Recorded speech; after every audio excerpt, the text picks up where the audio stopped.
Guys good morning. कसे आहात तुम्ही? आय होप खूप छान आणि स्वस्त असाल. राधे राधे गाईज, स्वागत आहे तुमच्या माझ्या चॅनल आज श्री आपण स्वाद बनवणार आहोत 07 स्वीट मध्ये कॉर्न पासून पकोडे. साठी आपण 1 वाटी बेसन घेतलेला आहे गाईज आणि 1 वाटी कॉर्नफ्लॉवर घेतलेला आहे. 1 चम्मच जिरा घेतलेला आहे आणि कोथिंबीर. हिरव्या 2 मिरच्या घेतलेल्या आहेत, त्यांना बारीक बारीक काटून घेतलेला आहे. आमचूर पावडर, लाल मिर्च पावडर आणि हल्दी पावडर सुद्धा ॲड केलेले आहे. आणि हो गाईज, कढीपत्ता सुद्धा ॲड केलेला आहे. त्यांनी टेस्ट खूप छान येतो पकोड्यांना. दीड मी स्वीटकॉर्न घेतलेला आहे आणि या प्रकारे हाताच्या सहाय्याने सुद्धा काढू शकता गाईज किंवा चक्कूच्या सहाय्याने सुद्धा काढू शकता.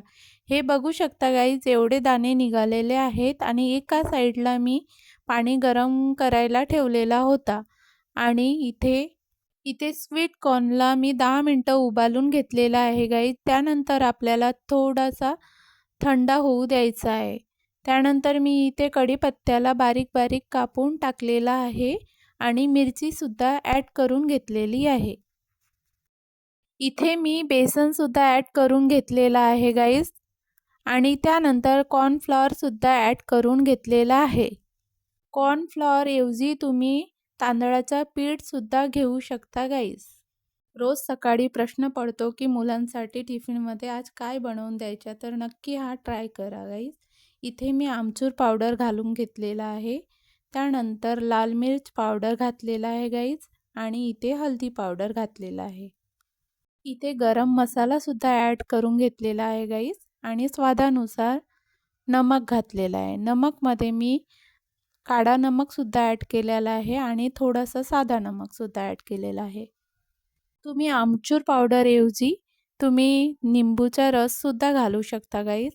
आता इथे थोडं थोडं पाणी घेऊन आपल्याला छान प्रकारे मिक्स करून घ्यायचे आहे, जेणेकरून पूर्ण मिश्रण चांगल्या प्रकारे मिक्स होईल.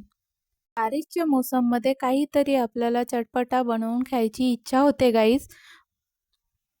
त्यासाठी ही रेसिपी परफेक्ट आहे आणि हेल्दीसुद्धा आहे आणि बनवायला वेळसुद्धा कमी लागतो. इथे आपला मिश्रण मिक्स झालेला आहे. त्यानंतर मी इथे अद्रक लसूणचा पेस्ट घालून घेतलेला आहे गाईज आणि छान प्रकारे मिक्स करून घ्यायचे आहे. इथे बघू शकता गाईज, आपलं मिश्रण अशा प्रकारे ठेवलेलं आहे. त्यानंतर मी इथे कोथिंबीर घालून घेतलेला आहे आणि तेल आधीच मी गरम करायला ठेवलेला होता. त्यानंतर अशा प्रकारे आपल्याला छोटे छोटे पकोडे बनवून घ्यायचे आहे. इथे बघू शकता गाईज, मधामधामध्ये आपल्याला करत राहायचं आहे गाईज, नाहीतर आपले पकोडे एका साईडनी शिजून जातील आणि एका साईडनी कच्चे राहतील. म्हणून हे बघू शकता गाईज, दोन्ही साईडनी पकोडे शिजलेले आहे आणि कलरसुद्धा छान आलेला आहे. त्यानंतर आपण एका बाउलमध्ये काढून घ्यायचे आहे. आपल्या घरी गेस्ट आल्यानंतर आपल्याला पण प्रश्न पडतो की नेहमी नाश्त्यात का बनवायचा म्हणून. तर तुम्ही एकदा हा नाश्ता बनवून द्या गाईज, गेस्टसुद्धा खुश होतील. बनवायला वेळसुद्धा कमी लागेल. खायला हेल्दी आणि टेस्टी पण. गाईज, माझ्या चॅनलला लाईक, शेअर आणि सबस्क्राईब करा. अशीच नवीन नवीन रेसिपी तुमच्यासोबत शेअर करत राहीन. कारण लाईक, शेअर आणि सबस्क्राईब वाढतील तर तुमच्यासोबत मला बनवायला आणि शेअर करायला पण खूप आवडेल. प्लीज गाईज, लाईक, शेअर आणि सबस्क्राईब. भेटूया पुढच्या व्लॉगमध्ये. तोपर्यंत काळजी घ्या. Bye bye.